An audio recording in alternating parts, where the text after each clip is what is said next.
So today we're talking about three things: Marline, the Marlinspike, and the Marlinspike Hitch. So let's get into it. Marline is a two-ply yarn that is covered in like a tarry substance, and it's used for all sorts of utility purposes on board a ship. For example, tying things like whippings to keep the ends from fraying. I've tied this in a jute twine, not marline here. Tying things like seizings to make permanent loops in ropes, and doing things like lashing things together. When you're performing those sorts of activities, very often you don't want to grip this marline.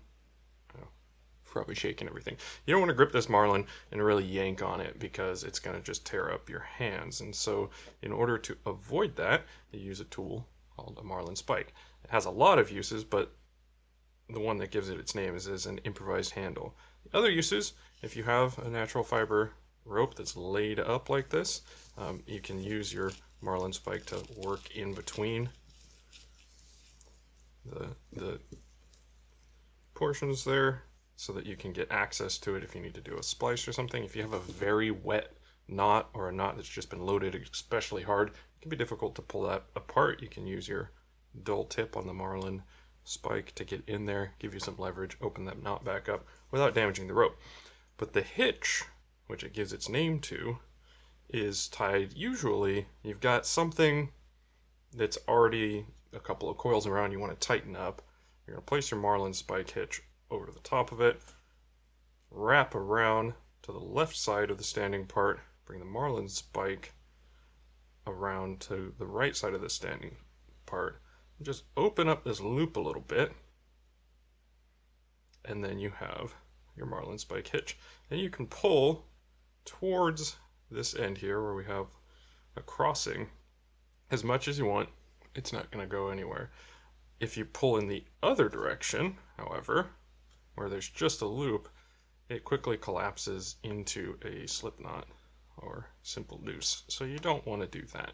So let's see that again one more time. We're going to put the Marlinspike across the cord, wrap around to the left side of the standing part, take the end around to the right side of the standing part, so you have this loop and then the standing part heading over. You just open the loop up a touch and slide that on there, and that is your Marlinspike hitch. Now, it may happen that you're not already tied in, you want to tie this in the hand. It's very simple. You just twist up a loop and then fold down. And you can place your Marlinspike in here. And again, on the side that you have this looped over crossing, that's the direction that you're safe to pull in. So if we're here, then I can pull this way, all that I like, but this way is no good. So that's your Marlinspike hitch. Now, it's interesting because it turns out you can go in a lot of directions from the Marlinspike hitch. So if you, for example, form up that Marlinspike hitch. Again, I'm doing a right-handed loop and folding it down to the left. You can reverse that. In some books you'll see the Marlinspike indicated with a loop the other direction. Like that. It's fine. Just whichever way you need to be able to pull is going to determine which loop that you should use. But since most knots use right-handed loops, I'm going to show you some of the places you can go from the Marlinspike hitch as a foundation using right-handed loops. So we do a right-handed loop here, and we drape it down. With this little formation, it looks kind of like a pretzel.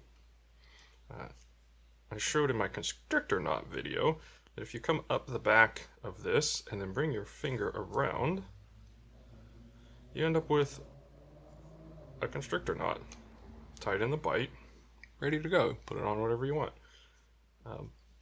Additionally, if you have a Marlinspike beginning, you can tie a bowline from that, have that elsewhere on the channel.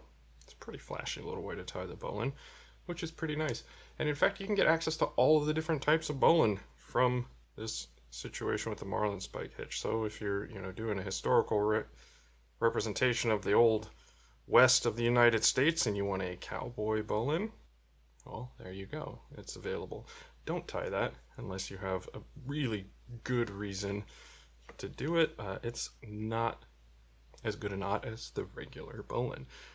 But, if you then reverse the direction of that, you can get all of your mirrored bowlines and whatnot. So that I think is pretty fun. And of course, given that you can tie the bowline, you can also just tie a simple noose out of it. And this for me is just the handiest way to tie a simple noose, because you always end up with the simple noose running on the standing part, which is what you want. What you really don't want is to end up with a simple noose that runs on your working end, which is what I always seem to tie when I'm just trying to tie it. I always end up in a situation like this, which is a disaster, because then your knot just comes out. So if you just start with the Marlinspike in the hand, since the Marlinspike folds down onto the standing part, you pull that through and you've got the right kind of simple noose. So it's neat that it leads to a bunch of different places from this same foundation, and it sort of begins to indicate some of the families of knots that are available, and opens up the door to a kind of a further understanding of how knots work, because one can learn to tie knots by just learning a bunch of recipes. You just learn, this is how you tie this knot, this is how you tie this knot. But if you begin to understand how they function, then you can move between them, and it's sort of the difference between being somebody who's memorized a cookbook and somebody who's a good chef. Anyway, that's my Marlinspike ramblings for the evening. I hope you enjoyed it. You could hit the subscribe button if you'd like to learn more knots, and give it a like if you like the video.